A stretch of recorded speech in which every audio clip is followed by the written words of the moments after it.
The lecture hall was a cathedral of silence, a vacuum-sealed chamber where the only sanctioned sound was the dry, precise cadence of Professor Alistair Vance's voice. It was a voice like chilled steel, each word a perfectly machined component clicking into place to form the unassailable architecture of his argument. Elian sat in the tiered seating, a single, insignificant nerve in the vast, placid organism of the student body, and felt the silence as a physical pressure against his skin. It was the same pressure that governed every aspect of his life, the measured dose of his suppressants each morning, the regulated scent profile of his clothes, the carefully constructed neutrality of his expression.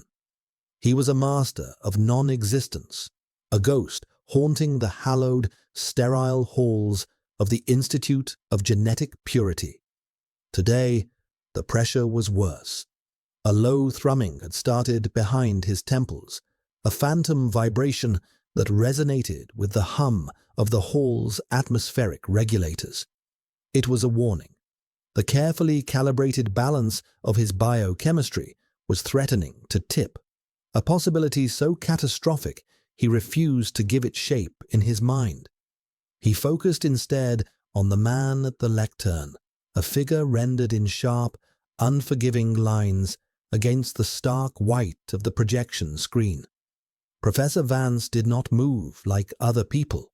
His gestures were economical, his posture immutable, a pillar of academic and genetic authority. An alpha of the highest classification, his presence was a constant, low-frequency broadcast of control. It did not roar, it simply was, undeniable and absolute, silencing the lesser instincts of everyone in the room. Elian's pen was still, hovering over the pristine surface of his datapad. He had written nothing for the last 10 minutes. The professor's lecture on pre-accordant genetic drift was material he could recite in his sleep, a litany of sanitized history and biological determinism that formed the bedrock of their society. It was the justification for the classifications, for the suppressants, for the quiet, orderly culling of anything deemed aberrant. It was the reason he existed as a carefully edited version of himself. The thrumming in his head intensified, and a faint, traitorous scent, something metallic and sweet like blood and ozone, pricked at the edge of his awareness, his own. He squeezed his eyes shut for a fraction of a second, a desperate prayer to a god he did not believe in. Control. It was all about control. He was not an Omega. He was a student. He was not a designation. He was a number. He was not a collection of unruly instincts. He was a scholar of genetic science, a testament to the system's success. The lie was the air he breathed, and he was beginning to suffocate. Vance's lecture concluded not with a flourish, but with a simple, resonant silence. The final slide, a complex diagram of synaptic pruning in developing designations, dissolved into a blank, white void. The students, released from their collective trance, began the soft rustle of packing, the quiet clicks and snaps of their datapads being stored away. It was a controlled dispersal, as orderly as their arrival. Cadet 734, the professor's voice sliced through the ambient noise, sharp and cold as a scalpel. It was not loud, yet it commanded absolute attention.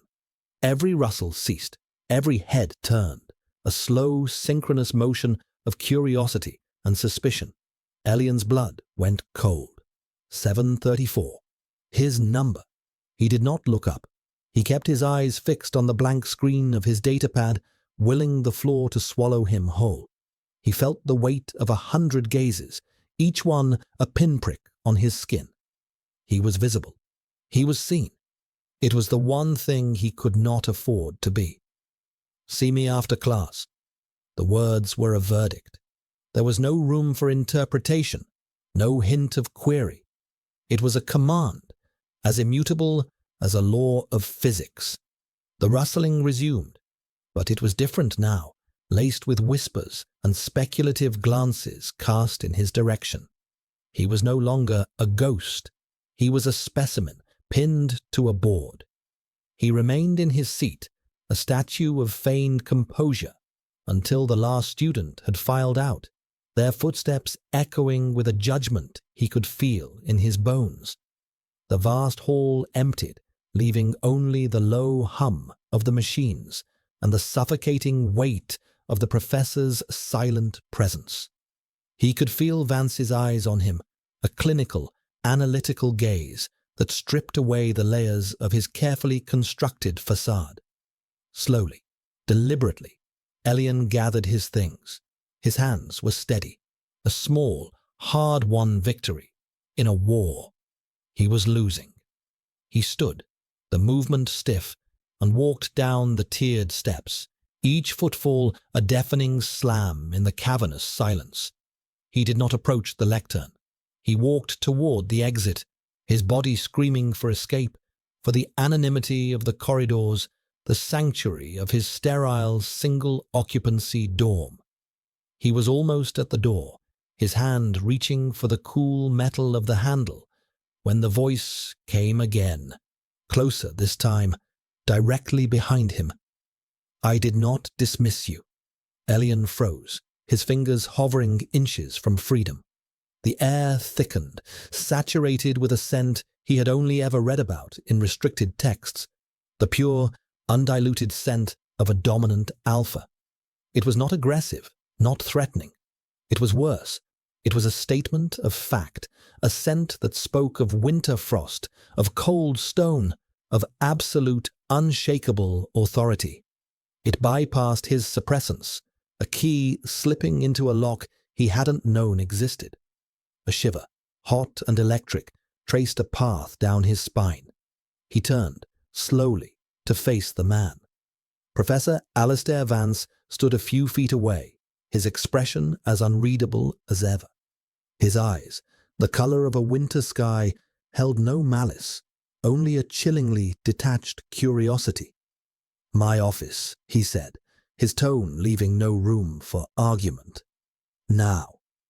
He turned and walked away without waiting for a reply, his long, dark coat swirling around him like a shadow. Elian was left with no choice but to follow, a satellite caught in the gravitational pull of a dying star. The walk to the professor's office was a journey through a sterile labyrinth. The corridors of the institute were all the same, polished white floors that reflected the cold, unforgiving light of the ceiling panels, walls devoid of art or color, air scrubbed clean of any organic scent. The only sounds were the whisper of the ventilation system and the rhythmic click of their shoes on the floor, Vance's firm and steady, Elian's a hesitant echo. He felt like a prisoner being led to his execution. With every step, the thrumming in his head grew louder, a frantic drumbeat of panic. What did he know? How could he know? Elian had been so careful. His medical records were sealed, his dosage of suppressants meticulously logged, his public demeanor a flawless performance of neutrality. He was a model citizen, a success story of the system's ability to correct and contain. Vance stopped before a door identical to all the others, distinguished only by a small, brushed steel plate that read, "Professor A. Vance, Head of Biodynamic Studies."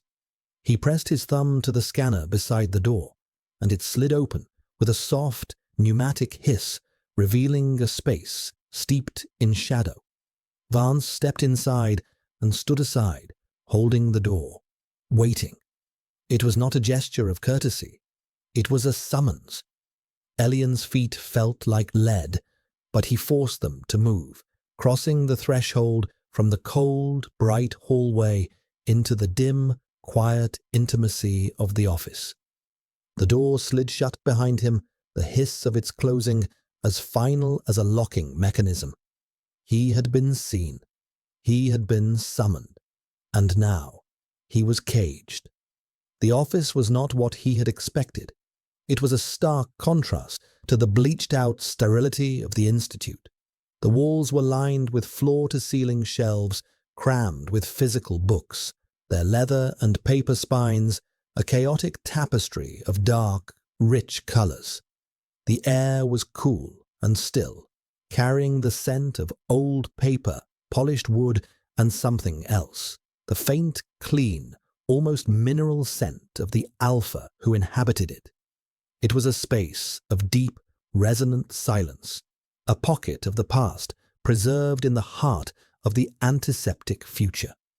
A single source of light came from a large desk lamp, casting a warm, golden pool on a surface cluttered with datapads, stacks of flimsy paper, and a single, incongruous object, a fossil, the delicate, skeletal tracery of a fern imprinted in dark stone. Professor Vance moved through the room with a quiet, predatory grace, shedding his coat and draping it over the back of a severe-looking chair. He did not turn on the main lights, leaving the room in a state of perpetual twilight, the shadows clinging to the corners like secrets. He circled the large, imposing desk and sat, the leather of his chair sighing under his weight. He gestured to the chair opposite him, a simple, armless seat that felt more like an interrogation tool than a piece of furniture. Elian remained standing, his body rigid, his senses on high alert. The dim light was a physical thing, pressing in on him, making it hard to breathe. The lack of the Institute's ubiquitous chemical scent scrubbers was disorienting. Here things smelled real. The books, the wood, the man. It was too much information, a sensory flood that threatened to overwhelm the dams of his control. "Sit, cadet," Vance said. His voice was softer in the confines of the room, yet it lost none of its authority. Elian obeyed, the motion jerky and unnatural. The chair was cold, its surface unyielding against his back. He sat on the very edge, poised for a flight that was impossible. He kept his eyes downcast, focusing on the intricate grain of the wooden desk, a landscape of swirling lines and patterns that seemed to shift in the low light. Vance was silent for a long time. It was a calculated silence, a tool he wielded with the same precision as his words. Elian could feel the professor's gaze on him, patient and analytical. He was being studied, his posture, his breathing, the minute tremors in his hands. He felt less like a student and more like a microbe under a microscope. "Cadet 734, Vance began, his voice a low murmur. "You have a perfect academic record, top percentile in every module. Your compliance scores are exemplary. On paper, you are the ideal product of this institute." The words were praise, but they felt like an indictment. Elian said nothing, his throat tight. "Your thesis proposal on recessive gene expression in controlled populations was ambitious. It showed a level of insight that is rare, almost intuitive." Vance paused, letting the word hang in the air between them. Intuition is not a quality the Institute encourages. It is unpredictable. It is organic. It is a flaw in the system. Elian's heart hammered against his ribs. He knew where this was going. He had been too clever, had revealed too much of the mind he worked so hard to conceal behind a mask of diligent mediocrity. He had thought his brilliance would be a shield. Instead, it had become a spotlight. "Tell me, cadet." Vance leaned forward slightly, his fingers steepling on the desk. The movement was slow, deliberate, drawing Elian's gaze upward. "Why does a student with your potential require such a high dosage of neural and hormonal suppressants? The question landed like a physical blow. It was direct, brutal, and utterly terrifying. It was a violation of the deepest unspoken rule of their society. You do not ask. You do not acknowledge. You pretend the chemical leashes do not exist. My medical records are classified, Professor, Elian managed, his voice a strained whisper. It was a weak defense, and they both knew it. Classifications can be amended, especially for the head of biodynamic studies. Vance's eyes, chips of ice in the warm lamplight, held his. I have reviewed your complete file, Cadet 734, the unedited version. The room seemed to shrink, the air growing thin and cold. The unedited file, the one that contained the truth he had spent his entire life running from. The diagnosis from his childhood, the one that had condemned him to a life of chemical erasure. Omega, a recessive trait, a biological throwback, an imperfection scheduled for phasing out of the gene pool. His existence was a statistical error, and Vance had just read the footnotes. Your dosage has increased by 12% over the last 6 months, the professor continued, his tone flat, clinical. The efficacy is diminishing. The biological imperative is reasserting itself. The faint scent you are currently emitting, for instance, like ozone after a storm. It is unique. Elian felt a hot flush of shame and terror. He could smell it himself now, a traitorous whisper of his true nature leaking through the cracks in his chemical armor. He pressed his knees together, a primal, useless instinct to make himself smaller, to hide. What do you want? Elian asked, the words raw. It was not a question a student should ask a professor. It was the question of the cornered and the condemned. Vance leaned back in his chair, the leather creaking in the silence. For the first time, a flicker of something other than clinical detachment crossed his face. It was not emotion, precisely, but a deeper, more focused intensity. I want to understand, he said, his voice dropping even lower. The system is designed to create stability through homogeneity, to eliminate the unpredictable variable, and yet it produced you, a biological anomaly wrapped in a perfect record of compliance. You are a paradox, Cadet, and paradoxes are the beginning of new science. He was not being punished. He was being reclassified, from student to specimen. The realization was colder and more terrifying than any disciplinary action. Vance was not an enforcer of the system.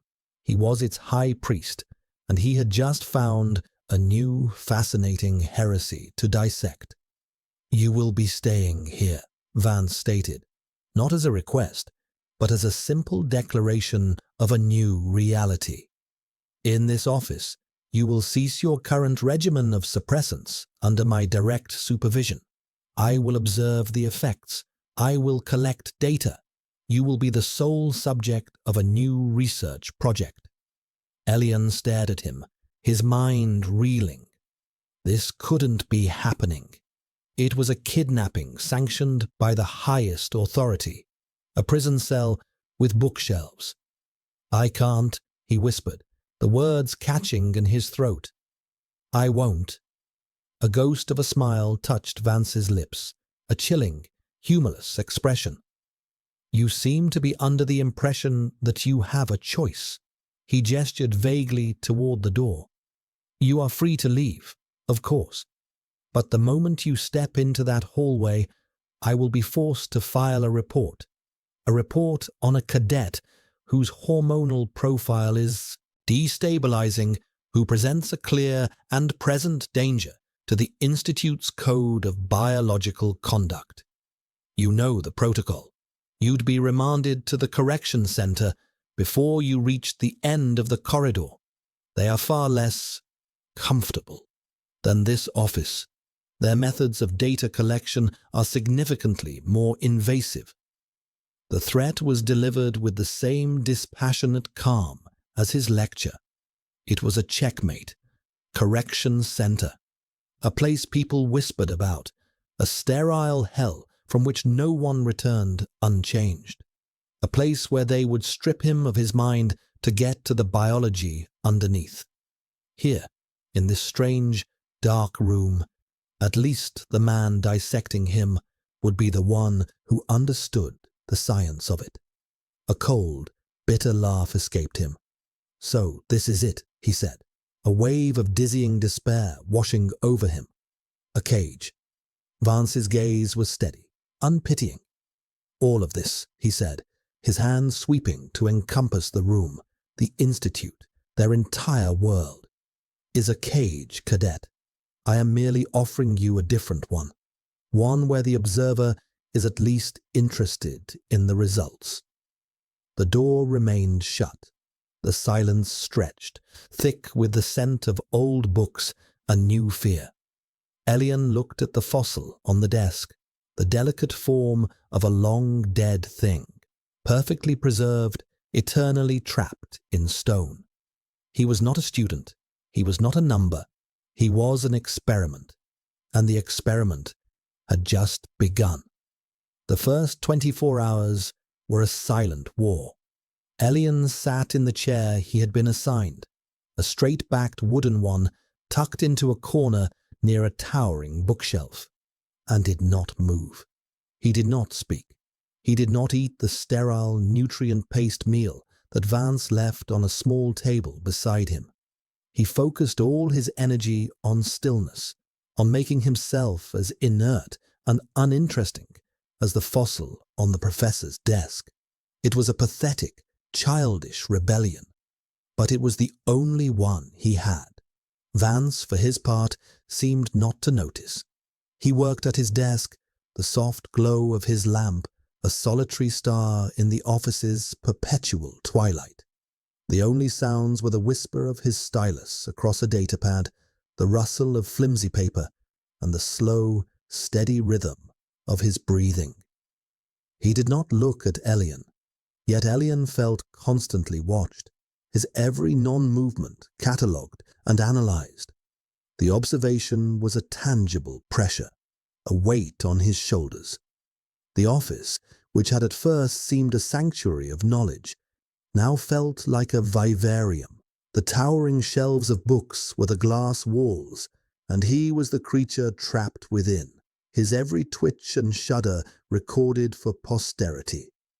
As the hours bled into one another, the first effects of the cessation of his suppressants began to manifest. It started as a low-level static in his veins, a nervous energy that made the forced stillness an agony. His senses, long muted by a chemical fog, began to sharpen with a painful, terrifying clarity. The scent of the old books became a complex symphony of decay and preservation. The subtle mineral scent of the alpha at the desk became a detailed topography of cold control, and something else, something deeper he couldn't name, a trace of ozone and bitter herbs. The light from the desk lamp seemed to burn brighter, etching the shadows in the room into sharper relief. It was too much. The world was flooding in, raw and unfiltered, and he had no defenses left. By the 36th hour, the tremors started. A fine, uncontrollable shaking in his hands that he tried to hide by clenching them into fists in his lap. A wave of nausea rolled through him, and his head ached with a deep, percussive rhythm. Withdrawal, his body, so long held in a state of artificial stasis, was screaming in protest. He was a machine being forced to remember it was an animal. He finally broke his silence when Vance approached him holding a glass of water. Elian flinched back, pressing himself into the corner as if he could merge with the bookshelf behind him. "Don't touch me," he rasped, his voice raw from disuse. Vance stopped, his expression unreadable. He placed the glass on the small table, his movements precise and unhurried. "Dehydration will only exacerbate the symptoms," he said, his tone as clinical as if he were discussing a laboratory protocol. "The process will be uncomfortable. Resisting basic biological necessities is illogical." "This whole situation is illogical," Elian shot back, the words sharper than he intended. Vance regarded him for a moment, his head tilted in a gesture of detached curiosity. "On the contrary, it is the epitome of logic. The system seeks to erase you. I seek to understand you. From a purely scientific standpoint, my objective is superior. It preserves the data. I am not data." The words tore from his throat, a cry of defiance that echoed in the quiet room. "I am not a specimen." Vance's gaze held his. There was no cruelty in it, no pity. There was only the vast, cold emptiness of pure intellectual curiosity. It was, Elian thought, more terrifying than any overt malice. "That," the professor said softly, "is a hypothesis, one we are here to test." He returned to his desk, leaving Elian alone with the glass of water, his own shaking hands, and the crushing weight of that statement. A hypothesis. His personhood, his identity, his very soul, all reduced to a proposition awaiting verification.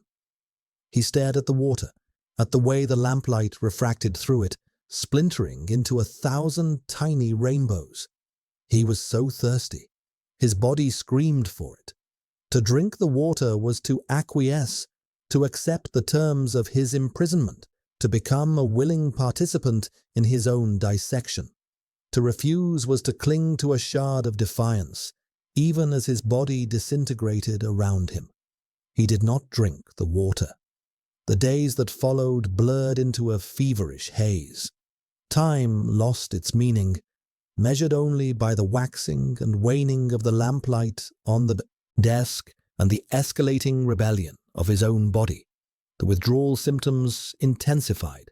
Aches bloomed in his joints, his skin felt hypersensitive, and waves of heat and cold washed over him without warning. His mind, unmoored from its chemical anchors, began to drift. Fragments of memory surfaced, sharp and unwanted. The clinical smell of the diagnostic center where he'd first been labeled. The pitying looks of his instructors. The years of relentless, exhausting performance. He slept in fits and starts in the uncomfortable chair, his dreams filled with images of running down endless white corridors, the sound of his own frantic heartbeat echoing in his ears. Through it all, Vance was a constant, silent presence. He brought the nutrient paste, which Elian continued to refuse. He replaced the untouched glass of water with a fresh one. He worked, he read, he wrote. He was a machine of academia, tireless and implacable. Sometimes Elian would wake from a shallow, dream-tormented sleep to find the professor standing near his corner, simply watching him. In the deep shadows, his face was a mask, his thoughts impenetrable. During one of these waking moments, in the deepest part of what Elian guessed was the night cycle, he saw Vance at the far side of the office by a tall, narrow window that was usually obscured by a heavy curtain. The professor had pulled it aside just enough to look out.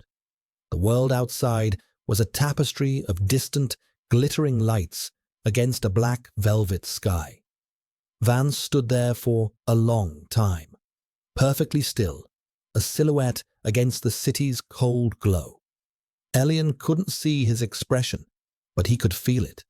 A profound, aching loneliness. A sense of containment that mirrored his own.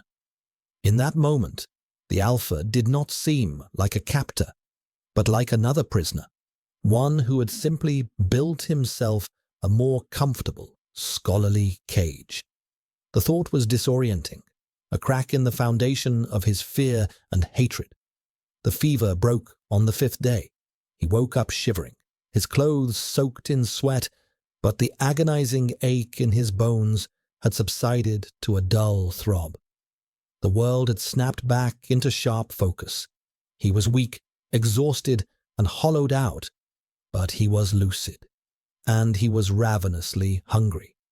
The nutrient paste and a fresh glass of water were on the table beside him.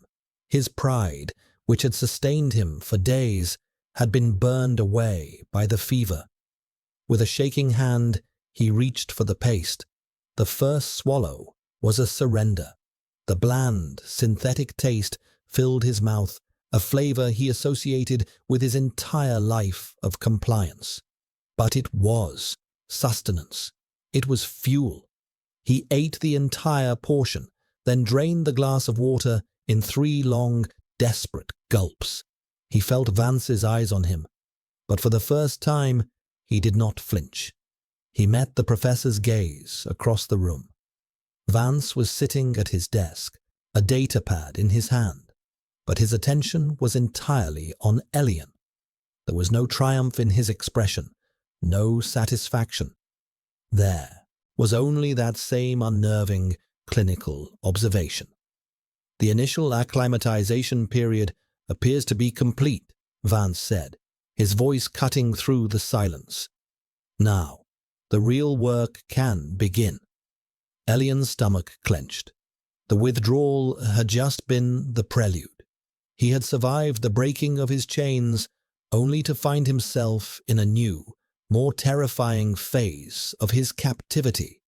His body was no longer his own. It was a variable in an equation, a landscape to be mapped and explored by the cold, brilliant man who now held his entire world in the palm of his hand. He was not an asset. He was not a student. He was an experiment, and he had just consented to the terms. Alistair Vance closed the file on his datapad, the soft click of the magnetic seal echoing the finality of his decision. The file was designated Specimen 7th I4, a cold, clinical label for the boy, the young man, curled into a miserable knot of resistance in the corner of his office.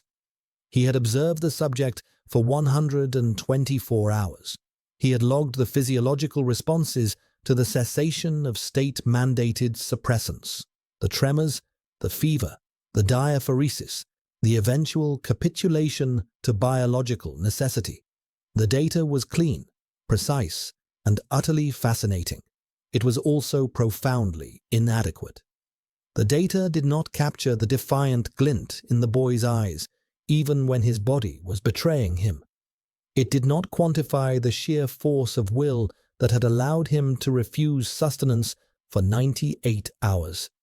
It did not explain the flicker of terror and shame that crossed his face whenever Alistair moved too close.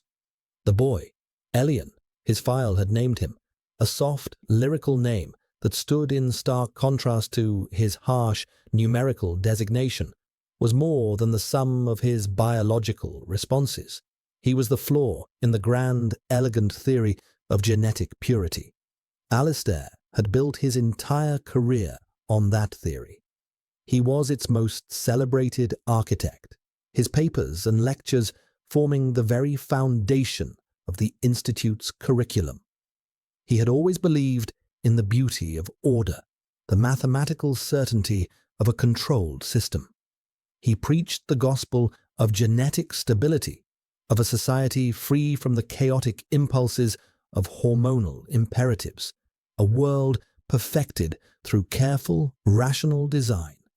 And he was a hypocrite. Every night he stood at his window and looked out at the city, a perfect grid of light and order, and felt nothing but a suffocating sense of sterility. He saw a world bleached of color, of passion, of the beautiful, messy unpredictability that had once driven evolution. The system he championed had created peace, but it was the peace of a graveyard. It had created stability, but it was the stability of stagnation. He had dedicated his life to building a flawless cage, only to realize he had locked himself inside it along with everyone else. He remembered his own youth, a time before the suppressants were perfected, before the classifications were so rigidly enforced. He remembered the raw, untamed scent of his first presentation as an alpha, the instinctual fear and deference in the room. He had felt a surge of power so potent it was nauseating, an animalistic pride that his rational mind found repulsive.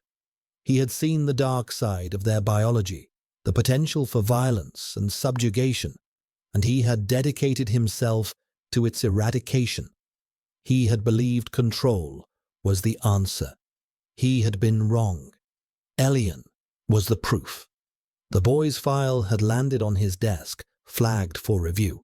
A statistical anomaly, an Omega designation, believed to be nearly eradicated from the primary gene pool, not only persisting, but thriving within the Institute's highest academic echelons.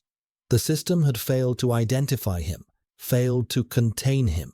He had slipped through the cracks, a ghost in the machine, and his thesis proposal, a brilliant, dangerous exploration of the very genetic loopholes that allowed him to exist, was a cry for help disguised as academic inquiry.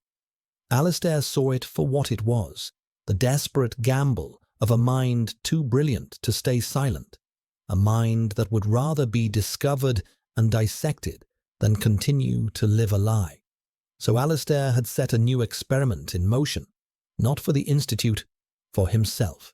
He had requisitioned the unedited file, fabricated a need for a contained, long-term observational study, and cited Cadet 734 as the perfect candidate for a control subject, deliberately omitting the true nature of his interest. He had used the system's own bureaucracy against it, creating a pocket of unsanctioned research right under its nose. His office was now a laboratory, a sanctuary, and a prison. He was walking a razor's edge. If his true purpose was discovered, he would be the one sent for correction. He would be stripped of his position, his reputation, his life's work. He would be deemed unstable, a rogue variable. The irony was not lost on him. He looked over at Elian, who was now sleeping, his breathing deep, and even for the first time in days. The fever had passed. The sharp, angular lines of his face had softened in repose, revealing a vulnerability that was almost painful to witness.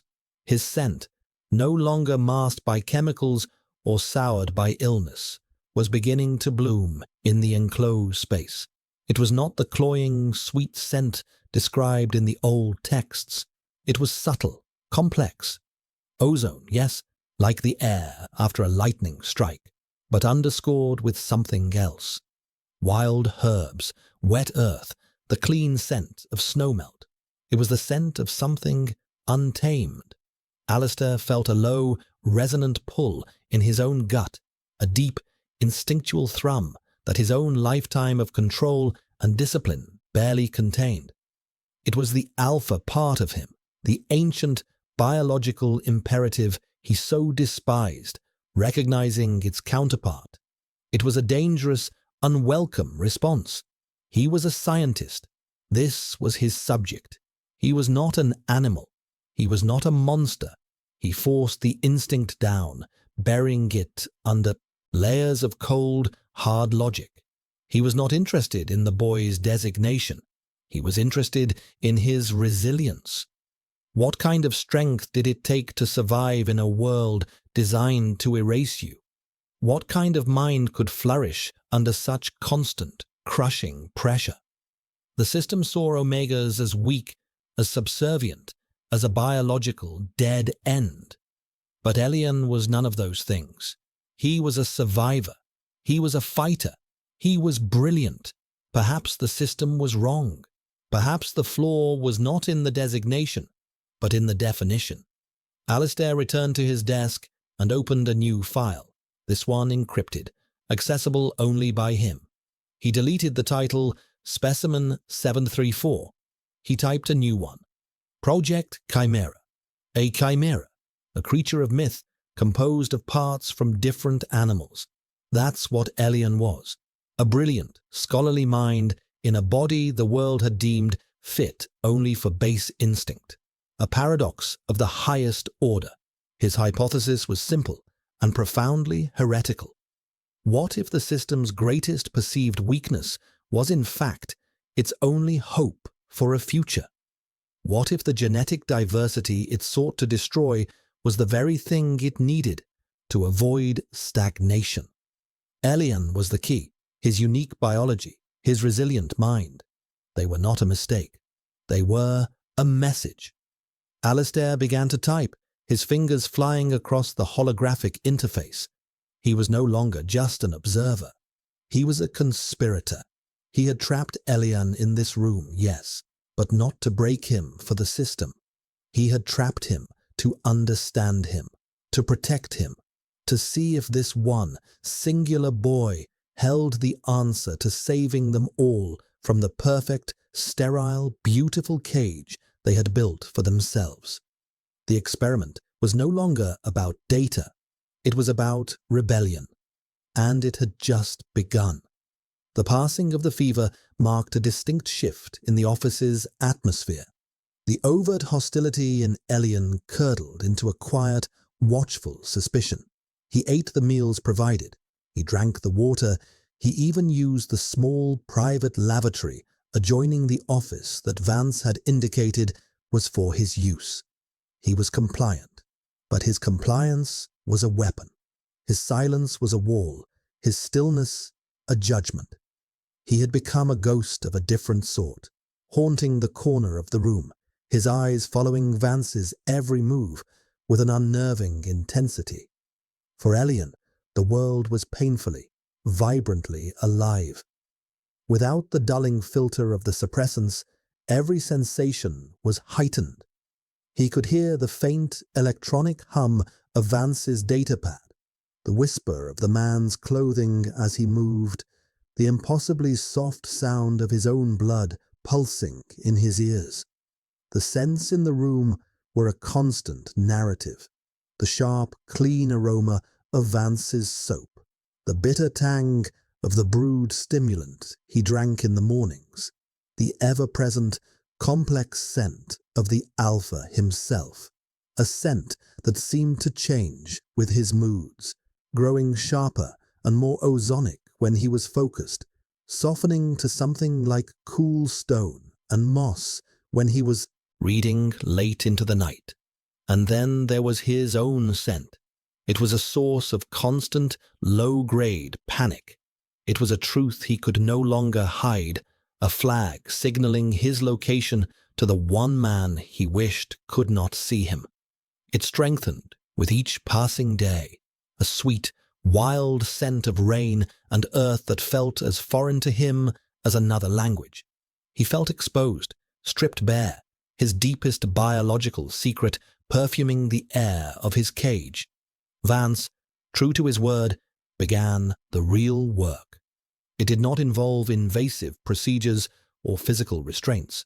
It involved conversation, or more accurately, interrogation disguised as academic discourse. The pre-accordance era saw a 78% higher incidence of violent crime correlated with hormonal cycles, Vance would state, not looking up from his work.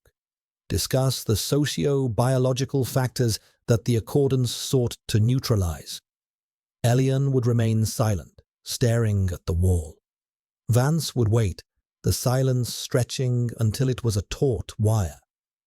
"Your silence is a data point, cadet," he'd say, his voice calm. "It suggests a rejection of established historical fact, or perhaps an emotional response to it. Which is it?" "It is an irrelevance," Elian finally bit out one day, the words tasting like rust in his mouth. "You are not testing my knowledge. You are trying to provoke a reaction." Vance looked up then, his grey eyes pinning Elian to his chair. "Reaction is data. Emotion is data. Everything you do and everything you do not do is data." He began to leave books for Elian on the small table. Not textbooks or academic journals, but novels. Ancient forbidden things from before the accordance. Stories of love and war, of rage and grief, of people ruled by the very passions the system had sought to eradicate. Elian ignored them for days, seeing them as just another tool of manipulation. But the boredom, the crushing, silent weight of the unchanging room, finally wore him down. He picked one up. The paper was dry and brittle, the scent of it intoxicating. The story was about a man searching for a great white whale, an obsession that destroyed him and everyone around him. It was chaotic, illogical, and utterly captivating. He devoured it in a single day, the words a lifeline in the silent void. When he finished, he found another book waiting for him. They never spoke of the books, but they became a silent form of communication. Vance would leave a story of rebellion, and Elian would feel a flicker of defiance. He would leave a story of profound loss, and Elian would have to fight back a lump in his throat. The man was studying his emotional responses to literature. The thought was both perverse and strangely intimate. One afternoon, as Elian was lost in a book, a sudden, sharp pain lanced through his abdomen. He gasped, dropping the book, his body curling in on itself. It was a deep, cramping ache that stole his breath. He pressed his fists so into his gut, his teeth gritted against. A wave of nausea. A heat was blooming deep inside him, a strange, restless warmth that was entirely new. He squeezed his eyes shut, panic clawing at him. His body was changing, morphing into something he did not recognize, something he had been taught to fear and despise. The room, which had become a familiar, if tense, environment, suddenly felt hostile and frighteningly small. The scent in the air shifted. Vance's clean, mineral scent sharpened, laced with an urgent, almost electric quality. Elian could feel the change, a prickling on his skin, a tightening in the air. He looked up to see Vance standing over him, his face a mask of intense, focused concern. For the first time, the professor's clinical detachment had cracked. "What are the symptoms?" Vance asked, his voice low and tight. "Pain scale, 1 to 10. Location. Type." "Get away from me," Elian gasped, trying to shuffle his chair back, away from the overwhelming presence of the alpha. Vance's proximity was making the heat inside him worse, stoking it from a spark to a flame. "I am not going to harm you," Vance said, his voice steady, but Elian could hear the strain in it, a tightly controlled thread of something he couldn't identify. "I need to know what you are experiencing. This is the first recorded instance of an unsuppressed cycle in 3 generations. This is critical data." "I'm not your project," Elian cried out, another cramp seizing him, forcing a pained grunt from his lips. The scent he was emitting intensified, growing sweeter, richer, a desperate biological plea. He could smell the effect it was having on Vance. The alpha's scent was thick with ozone now, a storm gathering just off the coast. He could see the struggle in the man's posture, the rigid control in his shoulders, the way his hands were clenched into fists at his sides. He was fighting his own instincts, the primal urge to respond to the Omega's distress. In that moment, Elian saw him not as a cold, calculating scientist, but as a man on a precipice, fighting a war within himself that was as fierce as Elian's own. The shared struggle, the mirrored battle against their own biology, created a strange, unexpected connection between them. A flicker of empathy. Vance took a deliberate step back, putting more distance between them. He drew a deep, shuddering breath, and when he spoke again, his voice was once more controlled, clinical. There are analgesics in the lavatory, mild sedatives. They should help with the pain. I hypothesize this is the onset of your heat cycle. The literature is archaic, unreliable. Your first-hand account is invaluable. He turned and walked back to his desk, his movements stiff. He sat down, but he did not work. He simply sat, his back to Elian, a rigid statue of control. Elian, panting through the waves of pain, watched him. The man was a paradox. He had caused this, had stripped away all of Elian's defenses, and forced him into this vulnerable, agonizing state. And yet, he had just shown a flicker of something that was not scientific curiosity. It was restraint. It was respect. The pain was still there, a hot coil in his belly. But the terror began to recede, replaced by a weary, bewildered confusion. He was trapped in a room with a man who was both his jailer and his protector, his tormentor, and his sole, reluctant ally. He stumbled to the lavatory and found the small, sterile med kit Vance had mentioned. He took the analgesics, his hands shaking. As he splashed cool water on his face, he looked at his reflection in the small, polished mirror. His pupils were dilated, his face flushed. He looked feral, unfamiliar. He was becoming the thing he had been taught to hate, and he was not alone.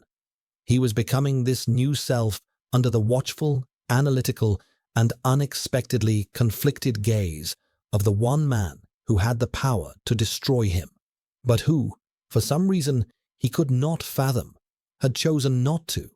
He was a hypothesis, and the experiment was yielding results no one could have predicted. The pain subsided to a dull, persistent ache, but the heat remained, a low burning fever that settled deep in his bones. It was a constant, restless energy, a profound and unnerving awareness of his own body. His senses were razor sharp, his emotions raw and close to the surface. The world of the office had become a place of intense, almost unbearable sensation. The texture of the book covers under his fingertips, the taste of the water, the way the lamplight sculpted the shadows on Vance's face.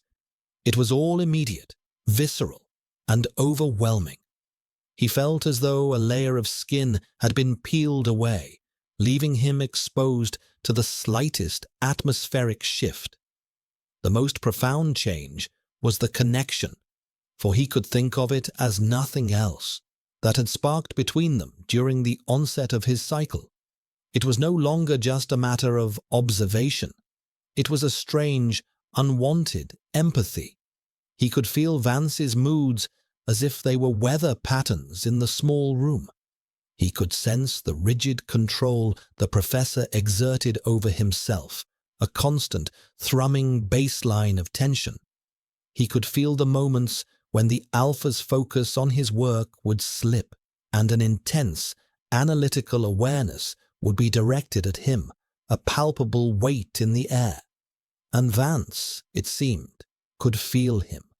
There were times when a wave of despair or frustration would wash over Elian, and minutes later, a new book would appear on his table.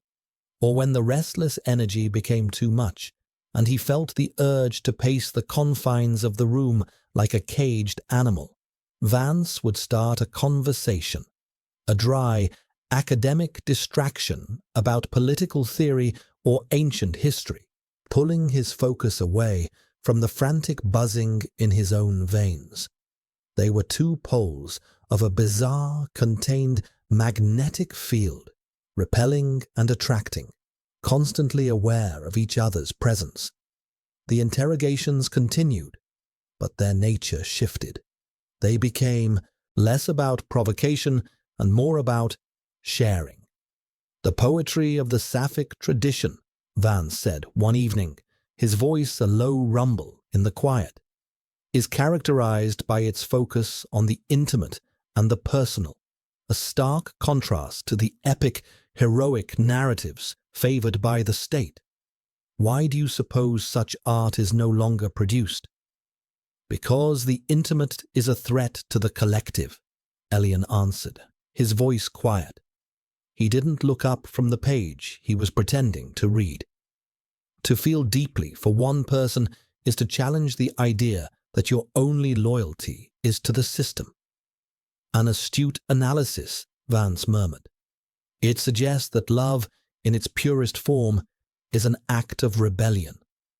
The words hung in the air, freighted with a meaning that went far beyond the academic.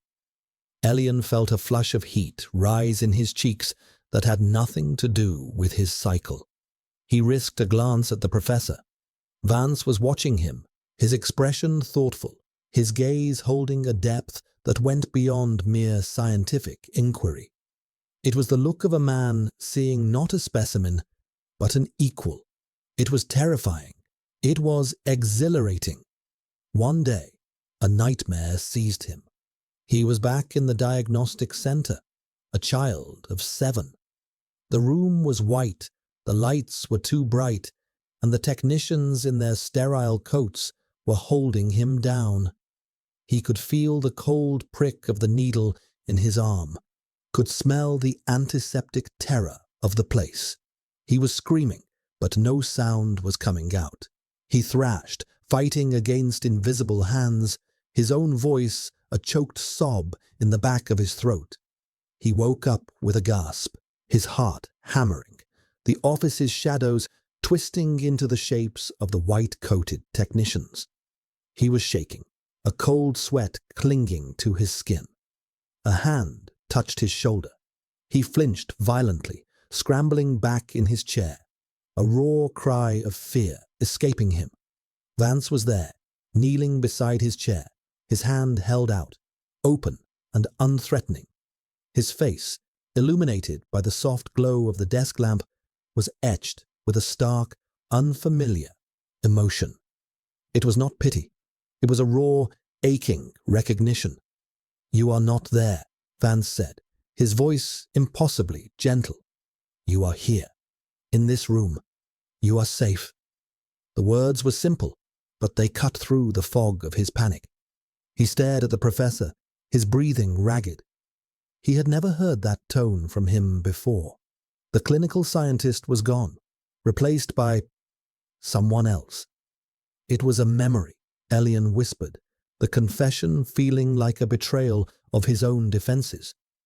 They told me I was sick, that they had to fix me." Vance's expression tightened, the muscles in his jaw clenching. He slowly withdrew his hand. "They were wrong," he said, the words low and fierce, a declaration of war against the system he served. "They did not see a child. They saw an error in a data set. They are fools." He stood up, his tall frame seeming to fill the small space, a bulwark against the ghosts of the past. He walked to a small, concealed cabinet in the wall and removed a ration pack, not the standard nutrient paste, but real food. A vacuum-sealed portion of bread, a piece of preserved fruit, luxury items reserved for the highest echelons. He placed them on the table next to Elian. "Eat," he said. It was an order, but it sounded like a plea. Elian stared at the food, then back at the professor, who had retreated to the shadows by the window. He was looking out at the city lights, his back to the room. The gesture was a grant of privacy, a moment of grace. Elian picked up the bread. It was dense and soft. He took a bite, and the simple, honest taste of it was so overwhelming, so real, that tears pricked his eyes. It was the first real food he had tasted in years. He was eating an act of sedition. This was not part of the experiment. This was something else.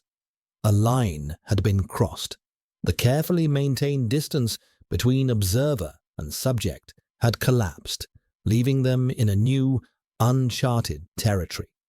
He was no longer just a source of data for the professor, and the professor was no longer just his captor. They were two heretics sharing a forbidden meal in the heart of the orthodoxy, their shared confinement transforming from a prison into a strange, fragile sanctuary. The air was thick with unspoken things, with the scent of rain and stone, and the terrifying, hopeful possibility of a world beyond the cage. The act of sharing food, so simple and yet so profound, irrevocably altered the dynamic of the room. The invisible wall between them had been breached, and in its place was a fragile, trembling bridge. The silence that fell between them was no longer a weapon or a shield. It was a space for thought, a shared quiet that felt more companionable than lonely. Elian found himself watching the professor not with fear, but with a deep, consuming curiosity. He observed the minute details of the man's existence, the way he rubbed the bridge of his nose when he was tired, the almost imperceptible softening of his mouth when he was reading something that pleased him, the precise, economical way he moved, as if conserving energy for a battle no one else could see. Alistair Vance was a man made of discipline and secrets, and Elian found himself wanting to know all of them. His heat, which he had feared would be a source of shame and vulnerability, became instead a catalyst. It stripped away his artifice, leaving his emotions raw and honest. He could no longer hide behind a facade of neutrality. When one of Vance's academic provocations angered him, a low growl would rumble in his chest before he could stop it. When a passage in a book moved him, he would find tears tracking down his face without warning. He was becoming organic, unpredictable, the very thing he had been trained his entire life not to be. And Vance did not recoil. He watched, he catalogued, but his observation was no longer cold.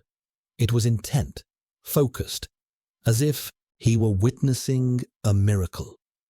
One evening, Vance was working on a complex genetic sequence projected in a shimmering three-dimensional helix in the air above his desk.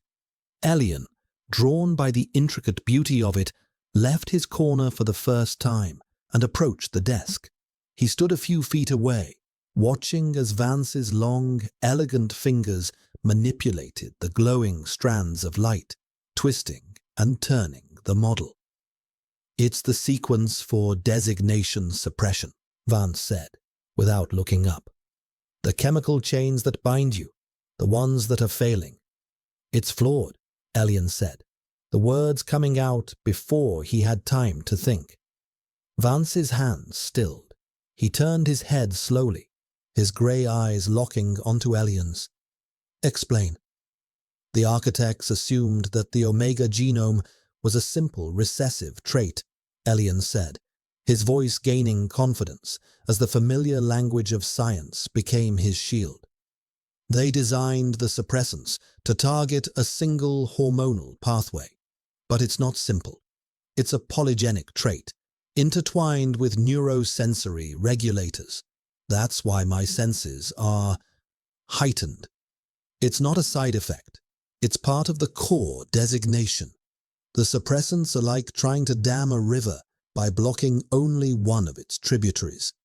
Eventually, the pressure builds, and the river finds a new path." He pointed to a section of the glowing helix. "There, that binding site is unstable. You're not just suppressing a hormone, You're attempting to suppress an entire sensory system. It's a crude, brutalist approach. Inelegant. Vance stared at him, his expression one of dawning, incredulous realization. He looked from Elian's face to the helix and back again. A slow, genuine smile spread across his face. It was the first time Elian had ever seen him smile, and it transformed his severe, ascetic features into something shockingly handsome. Inelegant, Vance repeated, his voice filled with a strange, dark amusement. I have been working on this problem for 5 years.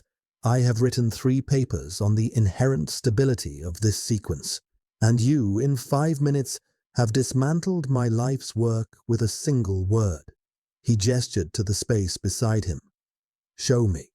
Hesitantly, Elian stepped forward, moving into the warm pool of light from the desk lamp, into the professor's personal space. The air here was thick with Vance's scent, a clean, sharp fragrance of frost and stone that made Elian's head spin. He reached out a trembling hand, his fingers brushing against the hologram.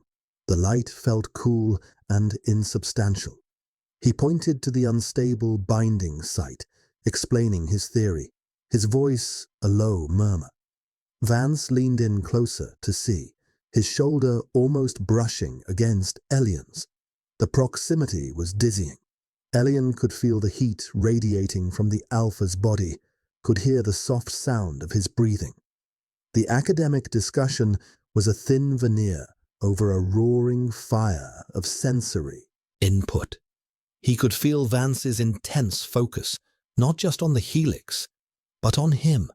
He could feel the tightly leashed power in the man, the deep, instinctual part of him that was responding to Elian's presence, to his scent, to the unsuppressed, vibrant life now humming through him. It's beautiful, Vance said, his voice a low whisper.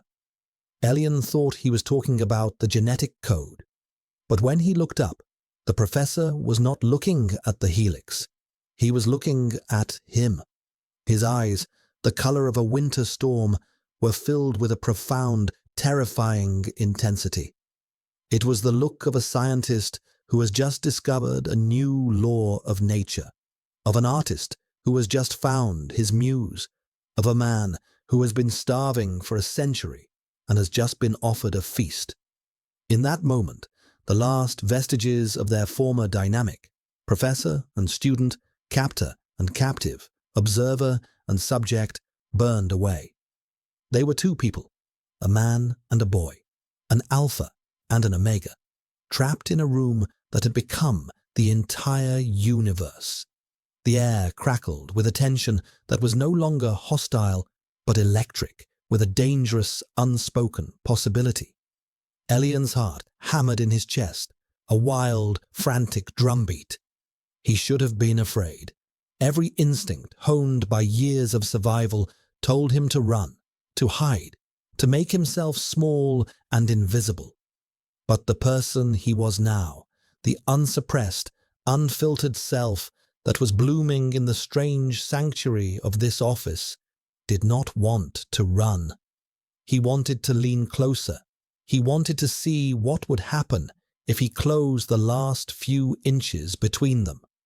He wanted to know if the storm in the professor's eyes would destroy him or save him. The helix dissolved into nothing, plunging them back into the dim intimacy of the lamplight.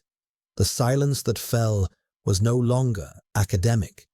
It was alive, breathing, and filled with the terrifying, beautiful truth of what they were becoming to each other. The moment of connection by the desk stretched and thinned into a new kind of tension. They retreated to their respective corners of the office, the physical distance a stark contrast to the sudden, shocking intimacy that had just passed between them.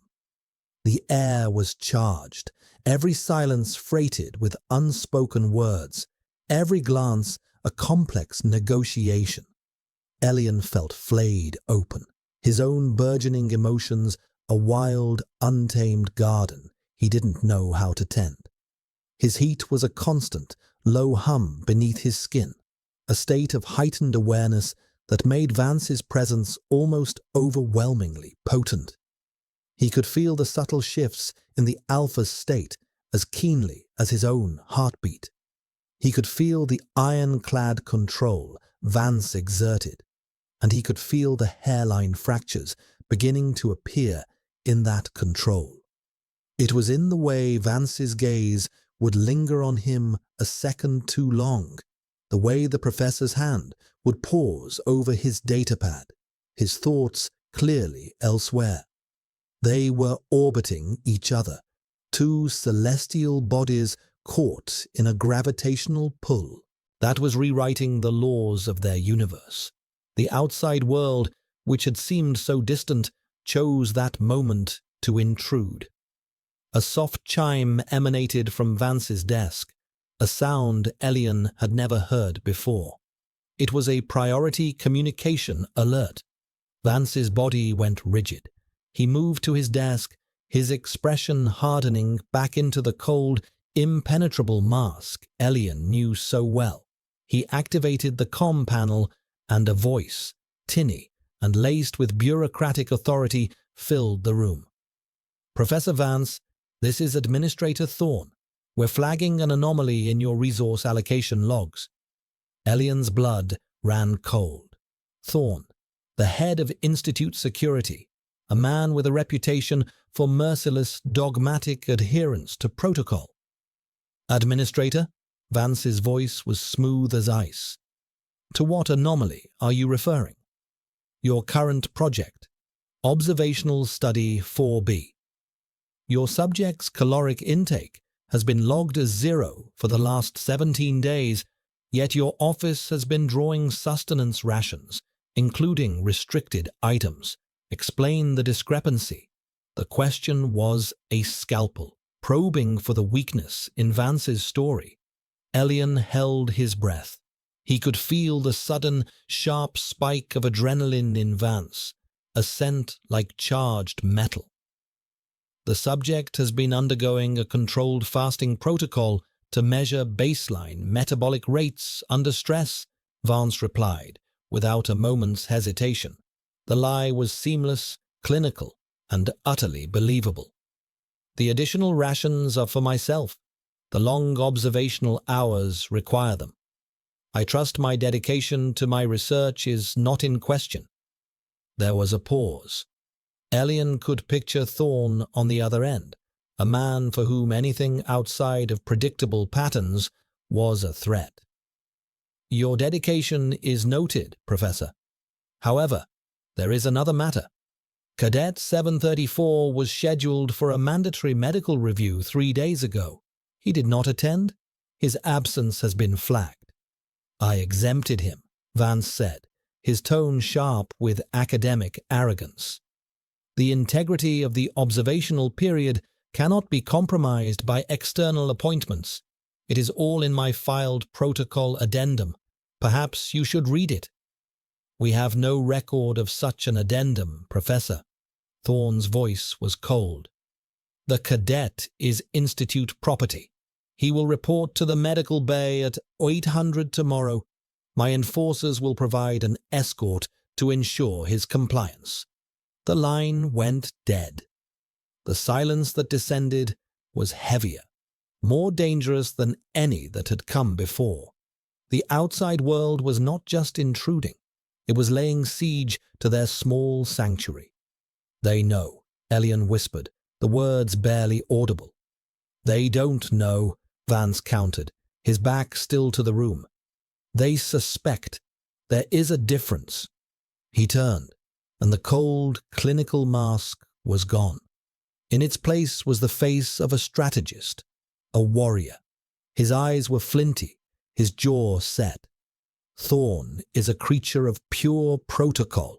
He cannot conceive of a motive beyond the established rules. He thinks this is a matter of procedural error. He is a dog who has scented something amiss, but he does not yet know he is hunting a lion. "What are we going to do?" Elian asked, the word we slipping out naturally, unthinkingly. They were a we now. Their fates were bound together. Vance walked to the window and pulled the curtain aside. He looked down at the sprawling, glittering grid of the city. For years I have worked within the system, he said, his voice a low, dangerous murmur. I believed it could be perfected, corrected from the inside. I was wrong. The system does not tolerate correction. It only tolerates control. It is, to use your word, inelegant. It must be dismantled. He let the curtain fall, plunging the room back into its intimate twilight. He looked at Elian, and his gaze was one of absolute, terrifying resolve. The experiment is over, he said. Phase 2 is about to begin. He went to one of the large bookshelves, a section filled with ancient, leather-bound tomes on history and philosophy. He ran his fingers along the spines, then pressed a specific sequence of books. With a soft pneumatic hiss, the entire bookshelf swung inward, revealing a dark, narrow passage. The Institute's architects were brilliant, but they were also paranoid, Vance explained, his voice echoing slightly from the hidden opening. They built a network of service tunnels throughout the facility, for maintenance and for escape. Elian stared at the dark opening, his heart pounding a frantic rhythm against his ribs.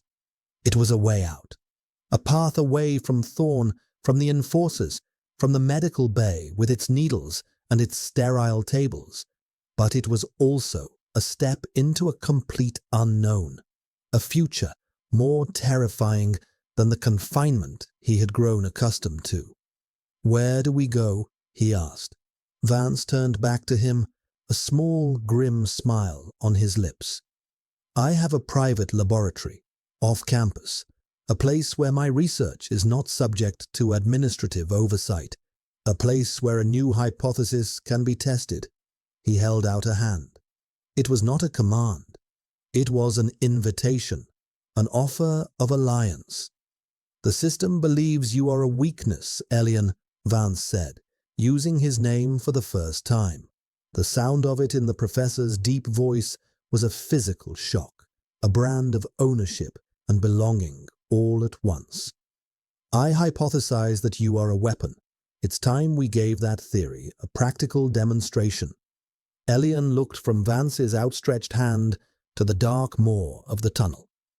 His entire life had been a series of cages, the cage of his suppressants, the cage of his academic performance, the cage of this office. Now, he was being offered a new path. It was not a path to freedom. Not yet. It was a path to war. He thought of the child in the diagnostic center, the boy they had tried to erase. He thought of the stories he had read, of rebellion and passion and the beautiful, messy chaos of being truly alive.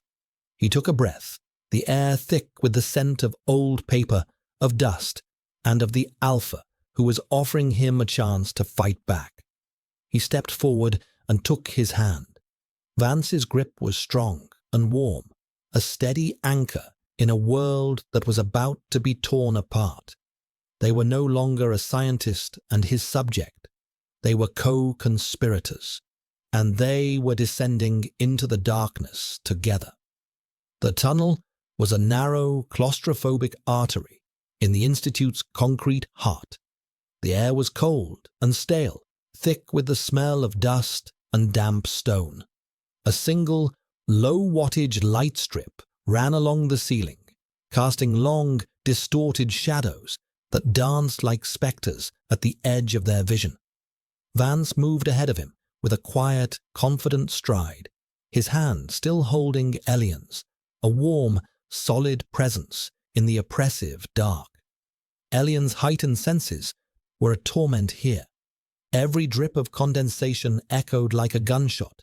Every scuttling sound from the shadows made the hairs on his arms stand on end.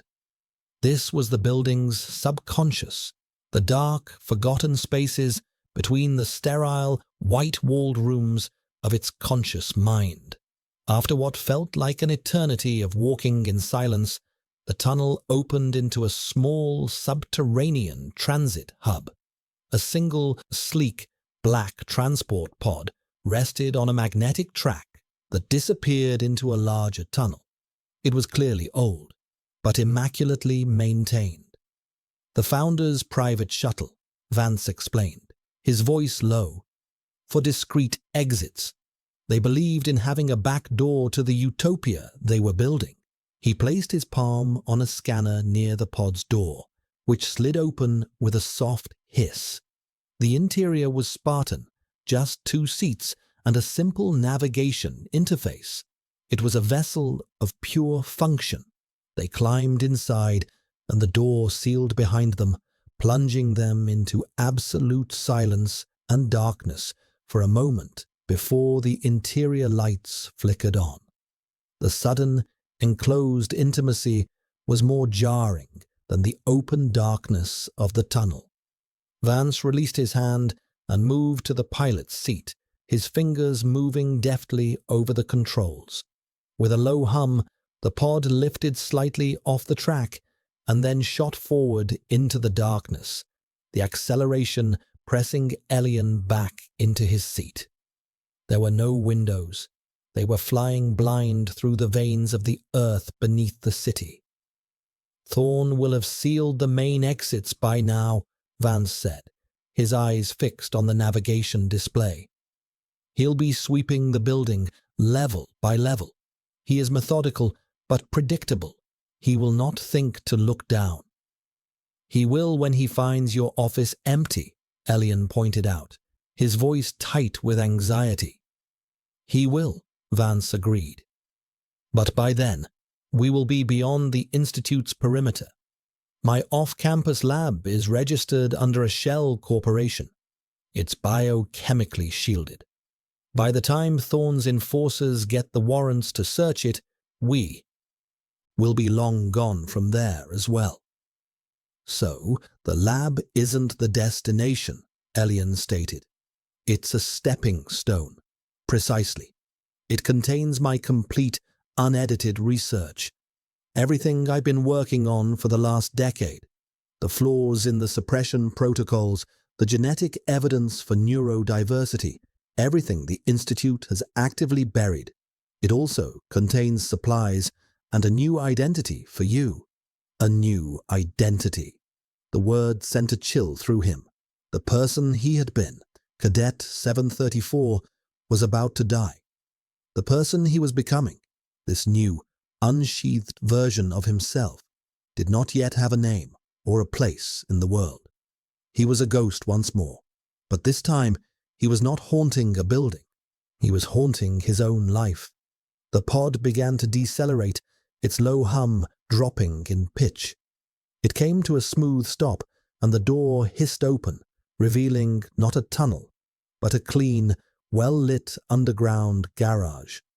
The air here was different, carrying the faint metallic scent of machinery and ozone. The lab was a stark, functional space, a complete contrast to the chaotic, book-filled warmth of Vance's office. It was a room of stainless steel, glass, and glowing monitors displaying endless streams of data. It was cold, impersonal, and efficient. It was the room of a scientist, not a scholar. Vance moved with a new urgency, striding to a large central terminal and keying in a rapid sequence of commands. Data transfer initiated, he said, his eyes scanning the monitors. It will take 10 minutes to copy my encrypted files to a portable drive. He turned to Elian. In that locker, he said, pointing to a steel cabinet, you will find a change of clothes, nondescript civilian attire. There is also a dermal regenerator and a gene sequencer. Use the regenerator to remove your cadet designation tattoo from your wrist. The sequencer is keyed to implant a new identity marker into your subdermal layer. It will pass any low-level security scan. Elian stared at him. It was all so planned, so methodical. How long have you been preparing for this? Contingencies are a logical component of any long-term project, Vance said, evasively, turning back to his screens. But Elian could feel the truth. This was not a contingency. This was the plan all along. The office, the observation, the slow, deliberate breaking down of his defenses. It had all been leading to this. He had not been a captive. He had been a recruit. He went to the locker and found the clothes, a simple grey tunic and dark trousers. He found the dermal regenerator, a cold metallic device that hummed in his hand. He looked at the tattoo on his wrist. IGP 734, the brand that had defined his entire existence. With a deep breath, he pressed the device to his skin. It emitted a low thrum and a brief, stinging heat. When he pulled it away, his skin was smooth and unmarked, as if the number had never been there. He felt a dizzying sense of lightness. He was on. The data transfer chimed its completion. Vance pulled a small crystalline drive from the terminal and slipped it into his pocket. At the same moment, a shrill, piercing alarm began to blare through the lab. Red lights flashed, bathing the sterile space in a hellish glow. On one of the monitors, a security feed showed the lab's exterior door. 3 figures in the black and white armor of the Institute's enforcers were setting up a plasma cutter. "Thorn is faster than I anticipated," Vance said, his voice dangerously calm amidst the cacophony. "He must have bypassed the warrant protocols. He knows." He strode to a heavy blast door at the far end of the lab. "This way. It leads to the city's old sewer system. It will be unpleasant, but it will get us to the lower levels, to the Undercity. They won't follow us there." An explosion rocked the lab as the enforcers breached the outer door. Shouts echoed from the corridor. "Go!" Vance yelled, pushing Elian toward the blast door. As Elian scrambled through, Vance slammed his hand on a large red button on the wall. "Terminal overload sequence initiated," a calm, computerized voice announced. "Detonation in 60 seconds.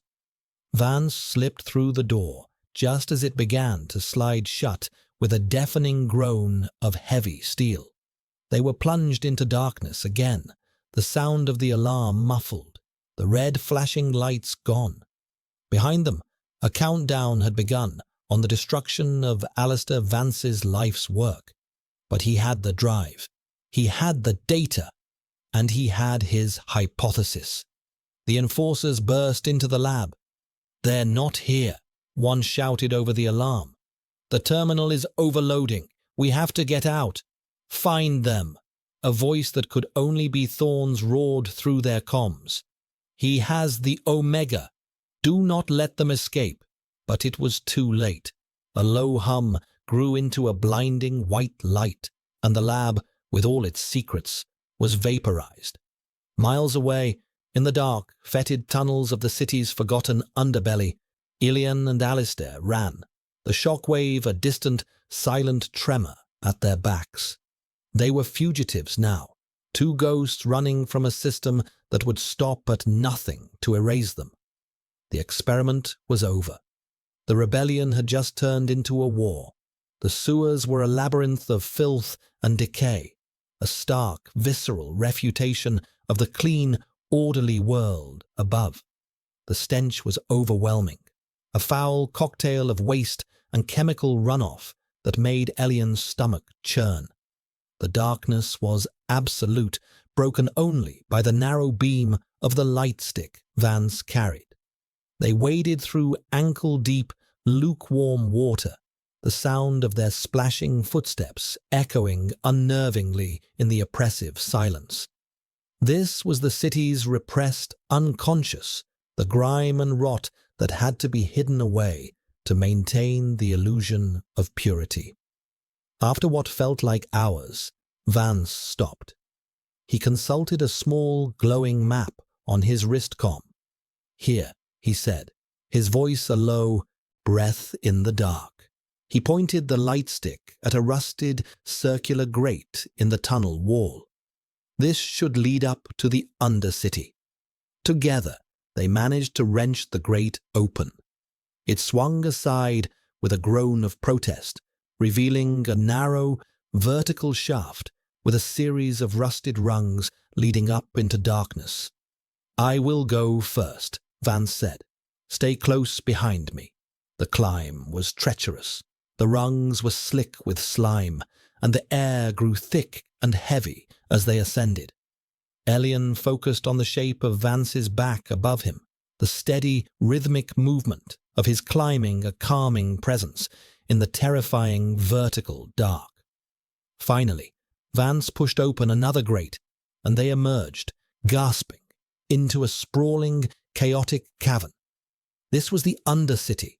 It was a place of perpetual twilight, lit by a chaotic jumble of neon signs, makeshift lanterns, and the eerie glow of phosphorescent fungi that grew in thick patches on the damp cavern walls. A city had been built upon a city, a parasitic, vibrant, and desperate society thriving in the foundations of the sterile world above. The air was thick with the smells of spicy food, unscrubbed bodies, and strange, alien incense. The sound was a constant, low roar, a cacophony of voices haggling in a dozen dialects, the hiss of steam from jury-rigged pipes, and the distant, rhythmic pounding of unregulated machinery. Elian stared, overwhelmed. He had spent his entire life in a world of silence, order, and sensory deprivation. This was a brutal, beautiful assault on his senses. It was terrifying. It was alive. Vance, however, seemed unfazed. He moved through the thronging crowds with a purpose, his tall, severe figure a stark contrast to the colorful, patched-together clothing of the Undercity dwellers. People gave him a wide berth, sensing the authority and danger that clung to him like a second skin. He led Elian through winding alleys and crowded marketplaces to a quieter, residential section where dwellings were carved out of the cavern walls themselves. He stopped before a nondescript, reinforced door and, after a quick scan of the area, knocked a specific, rhythmic pattern. The door slid open a crack, and a pair of wary eyes peered out. "Vance," a gravelly voice said, "you look like hell." "It's been a trying day, Cale," Vance replied, his tone losing some of its academic stiffness. "May we come in?" The door opened wider, and the man named Cale ushered them inside. He was a broad, scarred man with a cybernetic arm that whirred softly as he moved. The dwelling was small and cluttered, but clean, filled with the scent of metal and soldering flux. "You've brought a stray," Kyle noted, his eyes falling on Elian. His gaze was sharp, analytical, missing nothing. "He's with me," Vance said, a note of finality in his voice that discouraged further questions. Cale grunted. "Thorne's dogs are sniffing around the upper access points. Word is, they're looking for a rogue academic and a high-value asset. I take it you're the academic." "An astute deduction," Vance said dryly. "We need passage out of the city, to the wastes. The usual channels are likely being monitored." Kyle crossed his cybernetic arm over his chest. "Passage to the wastes is expensive, especially for high-profile fugitives, and dangerous. The patrols have been doubled." "I have payment," Vance said, placing the crystalline data drive on the table between them. Kyle's eyes widened slightly as he picked it up, turning it over in his metallic fingers. "What is this?" "The complete, unredacted architectural plans for the Institute's suppression and control system, Vance said calmly. Every weakness, every flaw, every back door. For a man in your line of work, Kale, I imagine it's priceless. Kyle stared at the drive, then back at Vance, a slow, predatory smile spreading across his face. Vance, he said, his voice filled with a newfound respect. You magnificent, suicidal bastard. You didn't just run. You burned the whole damn house down. He looked at Elian again, his gaze lingering. The asset, I presume, smells like a storm front moving in. Haven't smelled anything that real in years. Elian flinched, instinctively trying to mask his scent. A useless gesture. Kyle laughed, a harsh, rattling sound. Relax, kid. Down here we don't care what you are, only what you can do. You're with him. That's all that matters. He slid the data drive into a port on his cybernetic arm, his eyes unfocused for a moment as he interfaced with the data. Holy mother of anarchy, he breathed. This is everything. He looked up, his eyes blazing with a new fire. All right, you've got your passage. A cargo hauler leaves for the outer settlements in 3 hours. It's not comfortable, but it's untraceable. I'll get you on it. As Kyle left to make the arrangements, Elian and Vance were left alone in the small, cluttered room. The adrenaline that had sustained them for hours was finally beginning to fade, leaving a profound, bone-deep exhaustion in its wake. Elian sank onto a low stool, his head in his hands. The wastes, he asked, his voice muffled. I've read about them. Uninhabitable. Toxic. The old reports are exaggerated to discourage travel, Vance said, his voice weary. There are settlements, freeholds, people who live outside the system's control. It will not be easy, but it will be ours. He came and stood before Elian, looking down at him. The harsh, jury-rigged lighting of the room carved deep shadows onto his face, making him look older, more tired than Elian had ever seen him. I did not give you a choice in this, Elian, he said, his voice quiet, stripped of all its usual authority. It was the voice of Alistair, not Professor Vance. I used you. I endangered you. I tore your entire world apart for the sake of a hypothesis. Elian looked up at him. He saw the guilt in the man's eyes, the weight of the consequences of his actions. He should have been angry. He should have hated him. But looking at the man who had risked everything, who had burned down his own life to pull Elian from the fire, he felt only a profound, aching sense of connection. You also saved me, Elian said, his voice trembling slightly. You were the only one who ever saw me. Not the number, not the designation. Me. He stood up, closing the small space between them. He was still shorter than the Alpha, but for the first time, he did not feel small. He felt equal. He reached out, and with a hand that was surprisingly steady, touched Vance's arm. The contact was electric, a jolt of pure, unfiltered reality. Vance flinched, not in rejection, but in surprise, as if he had forgotten what simple human contact felt like. Your hypothesis, Elian said, his voice dropping to a whisper, that I was a weapon. I think you're wrong. Vance looked at him, his grey eyes searching Elian's face. What am I then? Elian asked, the question holding the weight of his entire life. Vance's gaze softened. He slowly raised a hand and gently, almost reverently, brushed a stray lock of hair from Elian's forehead. His touch was hesitant, but warm. You, Alistair said, his voice thick with an emotion Elian had never heard from him before, are the beginning of new science. The words were the same ones he had used in the office, the ones that had once terrified Elian. But now they sounded like a promise, a new science, a new world, a new life forged in fire and rebellion in a place beyond the sterile cage they had left behind. The door opened and Kyle returned. "It's time," he said.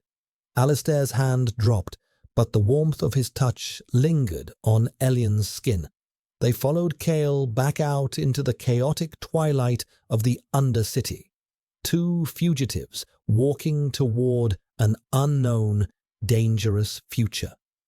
They were no longer a hypothesis. They were a truth, and they were finally free to prove it.